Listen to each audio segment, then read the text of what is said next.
It was kind of a struggle. So just seeing that she's changed so much, I don't know if I can credit that to me, but like just seeing that makes me so happy. And so I think that's really affected me. And like, I'm just so excited to go every week and be like, how is she gonna grow this week? You know, because I can see her getting better at her reading skills and her math. And it's just so rewarding to watch someone grow.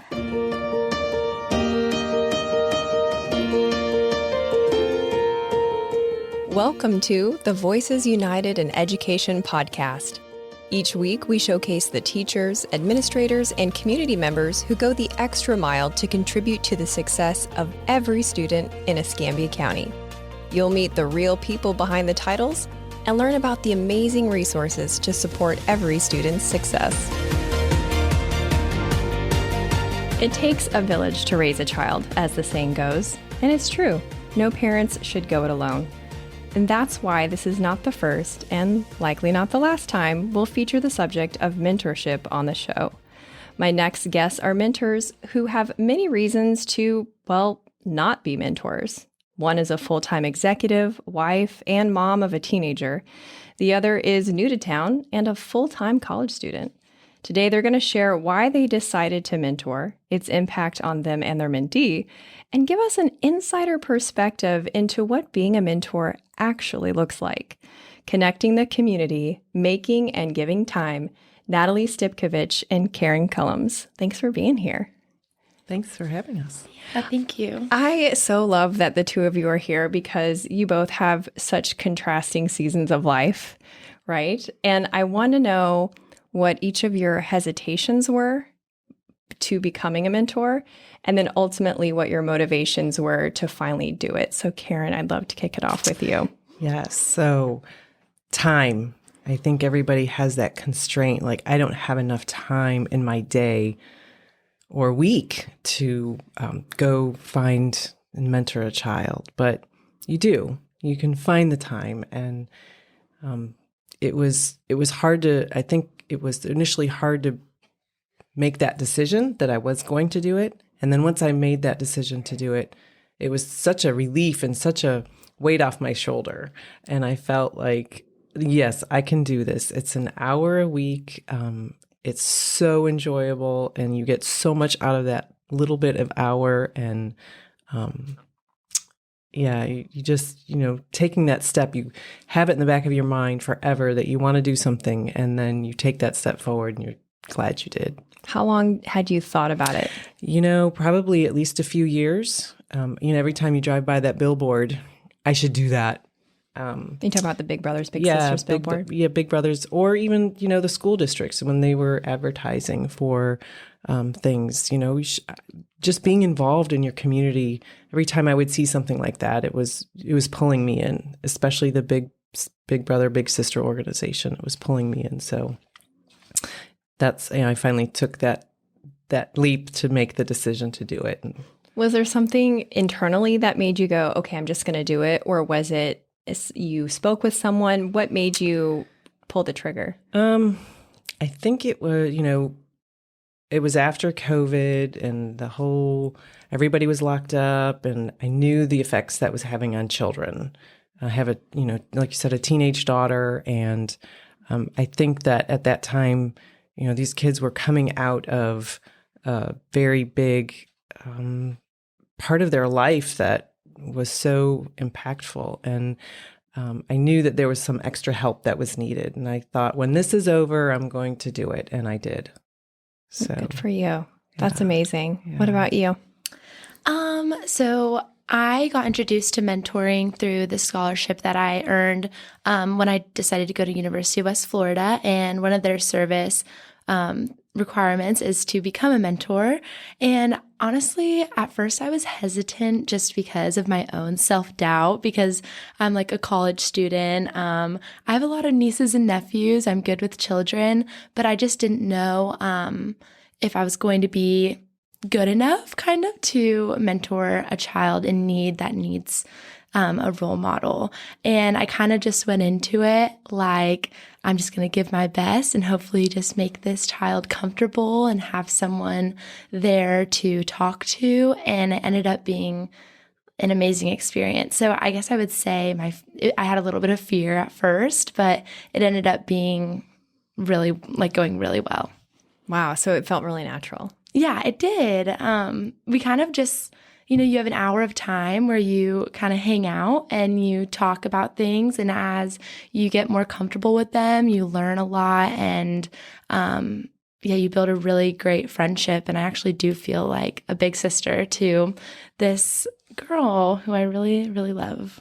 You both said an hour. And so I think I would love to dive in some of the logistics of how your programs work, because for people who have, like you, Karen, thinking about mentoring for years, I find that's pretty common. Oh, I've always wanted to do that. Or maybe they did it. I've been thinking about getting back into that. I did that at one time, maybe when they were a college student, and they found it really rewarding, but they don't remember how the program works or what's the requirements or, that sort of thing. So can you kick us off, Natalie, and tell us how the program for you works? What does it look like? Yeah. So I was personally contacted by my mentee's teacher, and we kind of went through what time of the week would work for both of us. And we ended up picking Tuesdays at 1, and they get out of school at 2. So I would go there and I spend an hour with her, and we normally do like schoolwork and some of the things that she needs to get done in the first half. And then the second half is dedicated to just talking and whatever she feels like she wants to do, whether that's playing or talking about her home life or anything of the sort. So yeah, it's just an hour out of the week, and it's honestly an hour that I really look forward to. So your program was through Escambia County Public Schools, and it was through a scholarship? Yes, ma'am. So there was a selective scholarship that you had to apply for and write an essay for, and it's called the Pensacola Pledge Scholarship. And when you earn that, one of the service requirements is that you become a mentor. And so I won the scholarship, and me and about 5 or 6 others got together, and we got trained by someone in the Escambia County, and they trained us to be a mentor. And then we actually weren't able to do it for the first couple years because of COVID. So this is the first year that I actually got to be hands-on and do it. And so it's been very rewarding. Wow. Okay, yeah. That's so cool. And you meet at the school? Yes, ma'am. Oh, okay. So what about you, Karen? How does your program work? Yeah, so I also meet at the school, but I applied through Big Brothers Big Sisters of Northwest Florida.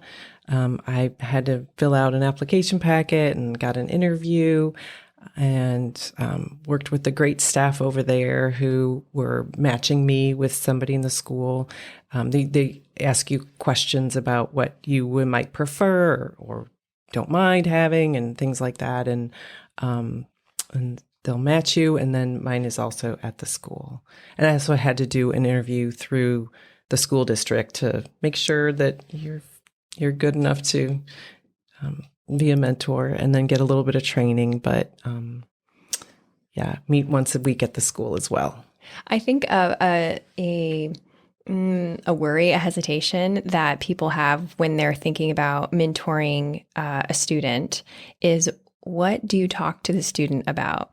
So I'd love to hear, without, of course, don't give away any specifics that would, tell people who your student is, of course, certainly not their names.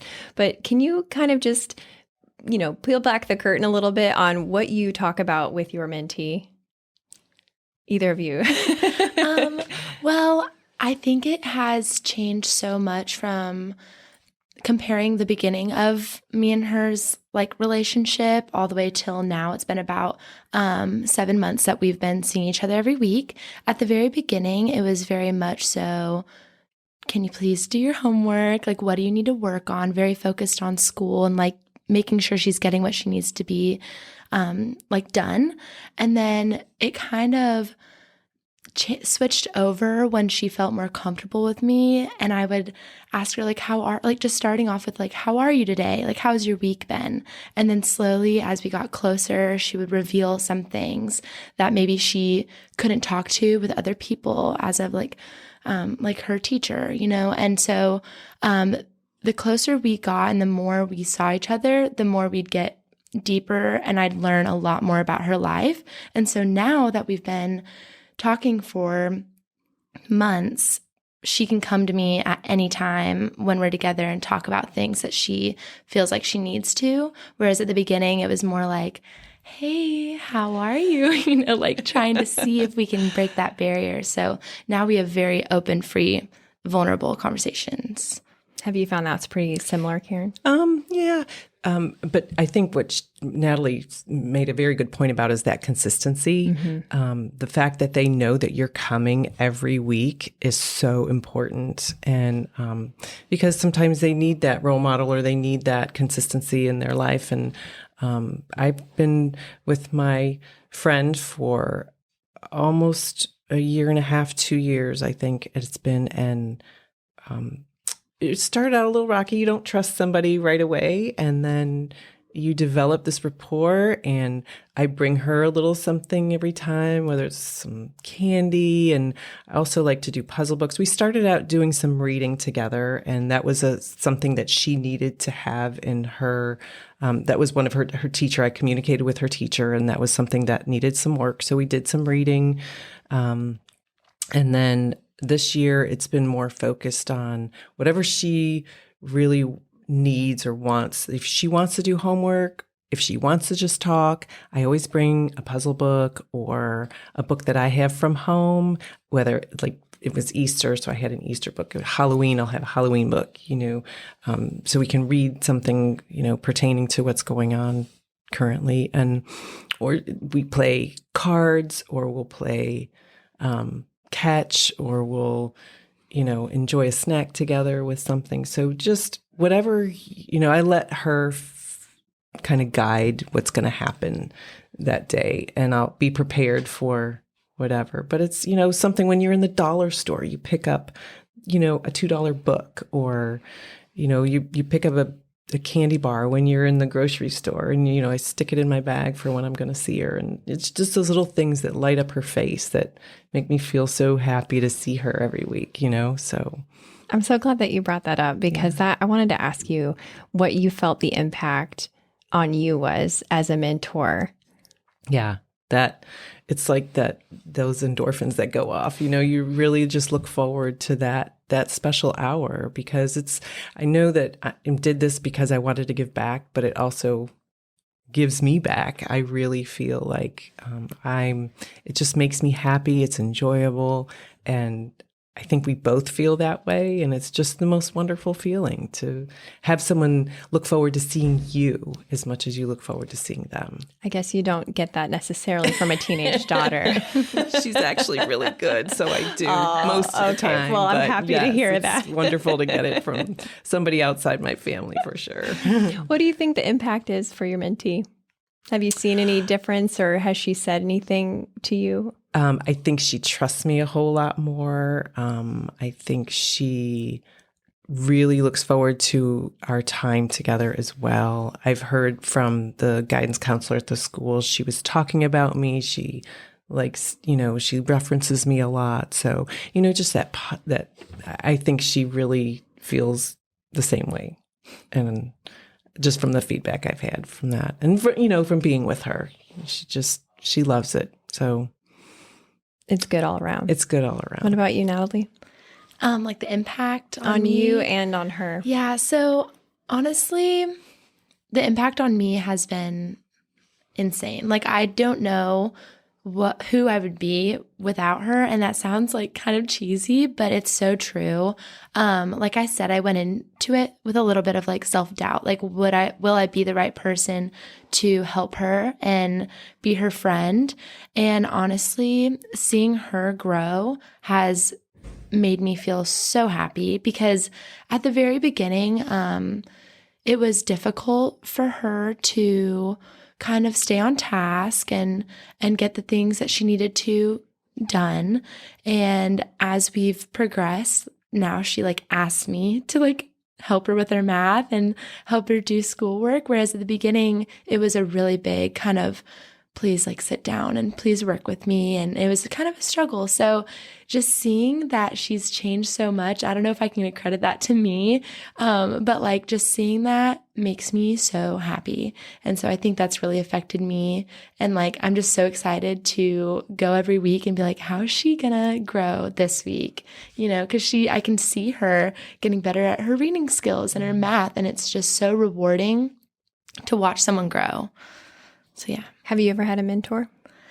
I've had many, just like in life. My family, I have 6 older siblings, so I would consider all of them my mentors. I've had a lot of love and a lot of really good role models to kind of show me how to live my life and be the person I am today. And I've always tried to do that with my nieces and nephews. As you can imagine, I have a lot of them because I have 6 older siblings. But now I moved away and I'm in a new town. So I don't have those nieces and nephews, but I have my mentee who I can help grow and kind of do that for, if that makes sense. It does. That's pretty special. Have you had mentors, Carrie? I have not. I mean, I'm through a lot of my career, and I didn't have it in that sense in school, but through work I have. And it's important, I think, to have that support and to know somebody's behind you no matter what. And I think that's what this program does, is lets the kids know that there's somebody here for you and supportive. The school that I go through is very supportive as well. And I think it's such an important feeling to be loved and to know that you're accepted. And I think that helps the kids and let them know that, someone's looking forward to seeing them just as much as you're looking forward to seeing them. That's true. Mm-hmm. What do you feel like makes a good mentor? Consistency. Yeah. Do you think consistency above all? I really do. I agree with that, honestly. I mean, you had hesitations, Natalie, about who you were. You're obviously the perfect fit for it. And anybody, you really don't have to, you just have to be committed to it and to do it. And, there's times that I've had to, I was out of town and I couldn't do it, but I've let her know, hey, I'm not going to be there next week. So she knows to anticipate that. And I think being open and honest but yeah, I think that consistency is really important. You don't have to bring anything. I mean, I bring sometimes a pencil and paper and we draw and play tic-tac-toe. I think it's being there. I agree. What would you say to someone who is considering being a mentor? Do it. Do it. 100% do it. There's no negatives. Like, I really cannot think of one. You build an amazing friendship and you look forward to it every week. And just as they look forward to the consistency of you going, I also do too. I know every Tuesday I have an hour where I'm going to be serving and like happy and seeing my friend. And I think the consistency for me is really great. I encourage everyone to try it if they're interested. It's a win-win. You're helping and you're also growing yourself. I think it's so interesting that both of you have talked about the happiness several times, because when people think about the idea of enrolling in a mentorship program, I doubt that they're like, you know what, I need to be happier. I need to sign myself up to be a mentor. I promise you that's not what they're thinking. But I can just see it from your faces, and hopefully parents can hear it in your voices, that it brings you so much joy. And I'm sure that's, from several facets of this experience. But I know, when you take yourself outside of your own head, circumstances, your to-do list, it's almost like an incentive for someone who's busy and overwhelmed to do it, because they can have this little bit of respite that's not about them. Yes. I have a busy work day, and sometimes I'm like, how am I going to find time to go today? Really, truly, I've felt like that. And you do. And you're glad you did, because the work is still there and it will be there. But she's not, so she needs it more than my work needs it, is how I see it. So go. Yeah. And it takes, you said at the beginning, it takes a village. It really honestly does. It takes a village. It takes, people united together in this community to help children in all these schools. It really does. And the more people we can get out doing it, I think the better. I agree. I can't think of a better way to sign off than that right there. Thank you so much for being here. Thank you. Thank you. Thanks for listening. Be sure to subscribe and share. Voices United in Education is a production of Escambia County Public Schools.